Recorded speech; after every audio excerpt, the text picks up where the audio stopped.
سعد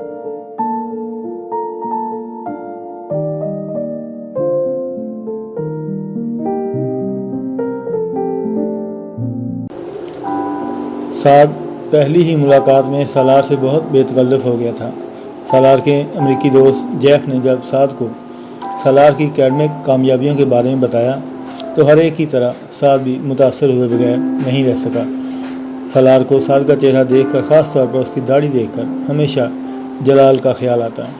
داڑھی کی وجہ سے دونوں میں عجیب سی مماثلت اور مشابہت نظر آتی۔ کئی بار دوسرے دوستوں کے علاوہ سعد بھی ویکینڈ پر اس کے ساتھ ہوتا۔ تم مسلمان ہو لیکن مذہب کی سرے سے پابندی نہیں کرتے، سعد نے ایک دفعہ سالار سے کہا تھا۔ اور تم ضرورت سے زیادہ مذہبی ہو، سالار نے جواباً کہا۔ کیا مطلب؟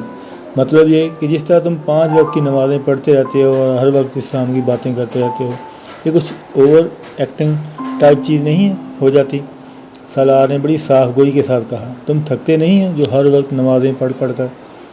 یہ فرض ہے، اللہ کی طرف سے ہمیں حکم دیا گیا ہے کہ ہم اس کی عبادت کریں، اسے ہر وقت یاد رکھیں، سعد نے زور دیتے ہوئے کہا۔ سالار نے ایک جماہی لی۔ تم بھی عبادت کیا کرو، آخر تم بھی مسلمان ہو، سعد نے اس سے کہا۔ میں جانتا ہوں، اور عبادت نہ کرنے سے کیا میں مسلمان نہیں رہوں گا؟ اس نے کچھ تیکھے لہجے میں سعد سے کہا۔ صرف نام کا مسلمان بن کر زندگی گزارنا چاہتے ہو تم؟ سعد پلیز اس قسم کے فضول ٹاپک پر بات مت کرو۔ میں جانتا ہوں تمہیں مذہب میں دلچسپی ہے، مگر مجھے نہیں ہے۔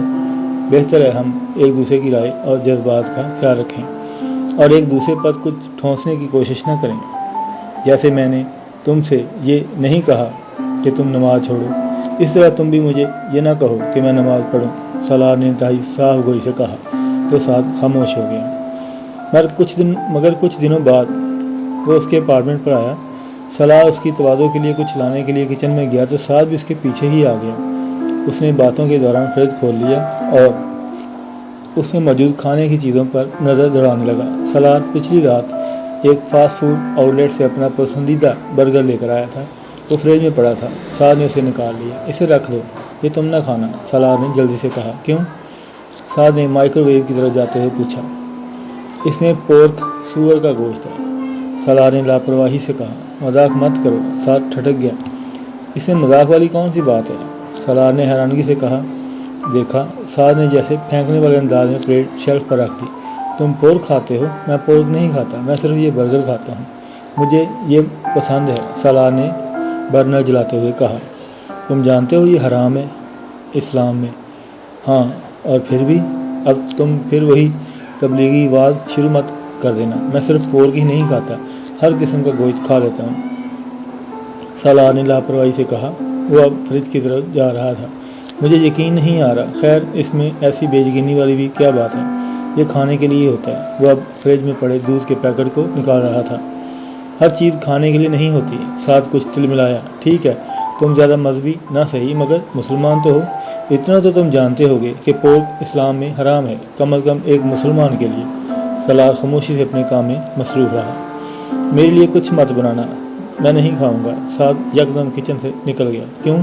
سالار نے مڑ کر دیکھا۔ سعد واش بیسن کے سامنے کھڑا صابن سے ہاتھ دھو رہا تھا۔ کیا ہوا؟ سالار نے اسے قدرے حیرانگی سے پوچھا۔ سعد نے جواب میں کچھ نہیں کہا، وہی طرح کلمہ پڑھتے ہوئے ہاتھ دھوتا رہا۔ سالار چبھتی ہوئی نظروں سے ہونٹ بھینچے اسے دیکھتا رہا۔ ہاتھ دھونے کے بعد اس نے سالار سے کہا، میں تو اس فریج میں رکھی ہوئی کوئی چیز نہیں کھا سکتا، بلکہ تمہارے برتنوں میں بھی نہیں کھا سکتا۔ اگر تم یہ برگر کھا لیتے ہو اور بھی کیا کچھ نہیں کھا لیتے ہو، چلو باہر چلتے ہیں، وہیں جا کر کچھ کھاتے ہیں۔ یہ بہت انسلٹنگ ہے، سالار نے قدرے ناراضی سے کہا۔ نہیں، انسلٹ والی کوئی بات نہیں ہے، بس یہ حرام گوشت نہیں کھانا چاہتا اور تم اس معاملے میں پرہیز کے عادی نہیں ہو، سعد نے کہا۔ میں نے تمہیں یہ گوشت کھلانے کی کوشش بھی نہیں کی، تم نہیں کھاتے اس لیے میں نے وہ برگر پکڑتے ہی تمہیں منع کر دیا، سالار نے کہا۔ مگر تم کو شاید کوئی فوبیا ہو گیا ہے، تم اس طرح کی ریئیکٹ کر رہے ہو جیسے میں نے اپنے پورے فلیٹ میں اس جانور کو پالا ہوا ہے اور رات دن اسی کے ساتھ رہتا ہوں۔ سالار ناراض سا ہو گیا۔ چلو باہر چلتے ہیں، سعد نے اس کی ناراضی کو ختم کرتے ہوئے کہا۔ باہر چل کر کچھ کھائیں گے تو میں بل پے نہیں کروں گا، تم کرو گے، سالار نے کہا۔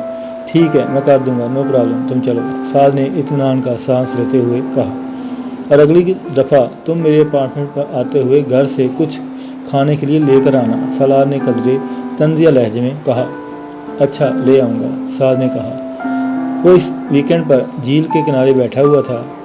اس طرح کے بہت سے لوگ وہاں پھر رہے تھے۔ وہ کچھ دیر ادھر ادھر پھرنے کے بعد ایک بینچ پر آ کر بیٹھ گیا۔ بہت لاپرواہی سے ایک آئس کریم اسٹک کھاتے ہوئے وہ ادھر ادھر نظریں دوڑانے میں مصروف تھا جب اس کی توجہ 3 سال کے ایک ایسے بچے نے اپنی طرف مبذول کر لی۔ وہ بچہ ایک فٹ بال کے پیچھے دوڑ رہا تھا۔ اس سے کچھ فاصلے پر سیاہ حجاب اوڑھے ایک لڑکی تھی جو مسکراتے ہوئے اس بچے کو دیکھ رہی تھی۔ وہ وہاں موجود بہت سے ایشین میں سے ایک تھی، مگر حجاب میں ملبوس واحد لڑکی تھی۔ وہ لاشعوری طور پر اسے دیکھنے گیا۔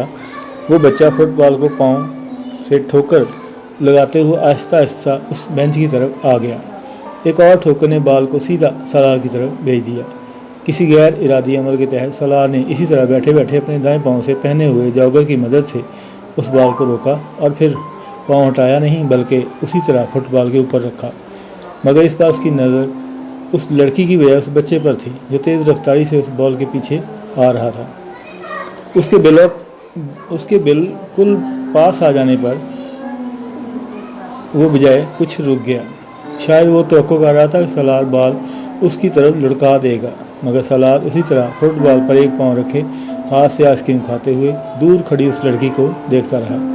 شاید اسے یہ توقع تھی کہ اب وہ قریب آئے گی۔ ایسا ہی ہوا تھا۔ کچھ دیر تک اسے فٹ بال نہ چھوڑتے دیکھ کر وہ لڑکی کچھ حیرانی سے اس کی طرف آئی تھی۔ یہ فٹ بال چھوڑ دیں، اس نے قریب آ کر بڑی شائستگی سے سالار سے کہا۔ سالار چند لمحے اسے دیکھتا رہا، پھر اس نے فٹ بال سے اپنا پاؤں اٹھایا اور وہیں بیٹھے بیٹھے فٹ بال کو ایک زوردار کک لگائی۔ فٹ بال اڑتے ہوئے بہت دور جا گری۔ کک لگانے کے بعد اس نے اطمینان سے اس لڑکی کو دیکھا۔ اس کا چہرہ اب سرخ ہو رہا تھا، جبکہ وہ بچہ ایک بار پھر فٹ بال کی طرف بھاگا جا رہا تھا جو اب کہیں دور تک نظر نہیں آ رہی تھی۔ اس لڑکی نے زیر لب اسے کچھ کہا اور پھر واپس مڑ گئی۔ سالار اس کے منہ سے نکلنے والے الفاظ کو سن یا سمجھ نہیں سکا، مگر اس کے سرخ چہرے اور تاثرات سے وہ یہ اندازہ بخوبی لگا سکتا تھا کہ وہ کوئی خوشگوار الفاظ نہیں تھے۔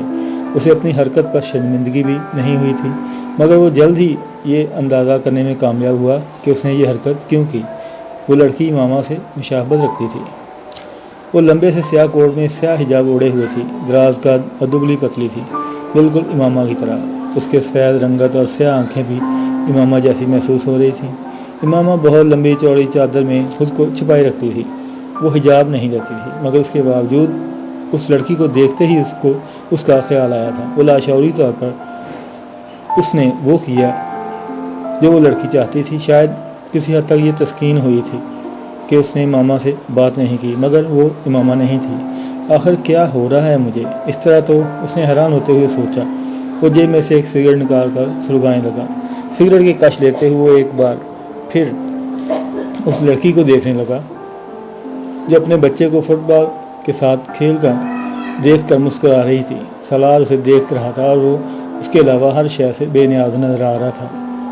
اس رات کافی دیر تک امامہ کے بارے میں سوچتا رہا۔ اس کے اور جلال انصر کے بارے میں اسے یقین تھا کہ اب تک وہ شادی کر چکے ہوں گے، کیونکہ اپنا نکاح نامہ اسکندر سے حاصل کرنے کے بعد وہ یہ جان چکی ہوگی کہ طلاق کا حق پہلے اسی کے پاس تھا۔ اسے اس سلسلے میں سالار کی مدد کی ضرورت نہیں تھی۔ یہ جاننے کے باوجود بھی کہ جلال انصر اس کے کہنے پر امامہ سے شادی پر تیار نہیں ہوا تھا، اسے پھر بھی نہ جانے کیوں یہ یقین تھا کہ جلال انصر ایک بار امامہ کے پاس پہنچ جانے پر اسے انکار نہیں کر سکا ہوگا اور اس کی منت سماجت پر مان گیا ہوگا۔ امامہ اس کے مقابلے میں بہت خوبصورت تھی اور امامہ کا خاندان ملک کے طاقتور ترین خاندانوں میں سے ایک تھا۔ کوئی احمق ہی ہوگا جو جلال انصر جیسی حیثیت رکھتے ہوئے امامہ کو سونے کی چڑیا نہ سمجھتا ہو، یا پھر ہو سکتا ہے کوئی امامہ کی محبت میں مبتلا ہو۔ جو بھی تھا، اسے یقین تھا کہ دونوں شادی کر چکے ہوں گے، اور پتہ نہیں کس طرح ہاشم بین کی آنکھوں میں دھول جھونک کر چھپنے میں کامیاب ہوئے ہوں گے، یا یہ بھی ممکن ہے کہ ہاشم بین نے اب تک انہیں ڈھونڈ نکالا ہو۔ مجھے پتہ تو کرنا چاہیے اس بارے میں، اس نے سوچا۔ پھر اگلے ہی لمحے خود کو جھڑکا۔ فار گاڈ سیک سالار، دفع کرو اسے، جانے دو، کیوں خواہ اس کے پیچھے پڑ گئے ہو؟ یہ جان کر آخر کیا مل جائے گا کہ ہاشم بین اس تک پہنچے ہیں یا نہیں پہنچے ہیں؟ اسے بے اختیار خود کو جھڑکا، مگر اس کا تجسس ختم نہیں ہوا تھا۔ واقعی میں نے یہاں سے آنے کے بعد یہ جاننے کی کوشش کیوں نہیں کہ ہاشم بین اب تک اس تک پہنچے ہیں یا نہیں؟ اسے حیرانگی ہو رہی تھی۔ میرا نام وینس ایڈورڈ ہے۔ وہ لڑکی اس کی طرف اپنا ہاتھ بڑھاتے ہوئے بولی تھی۔ وہ اس وقت لائبریری کی بک شیلف سے ایک کتاب نکالا تھا جب وہ اس کے قریب آئی تھی۔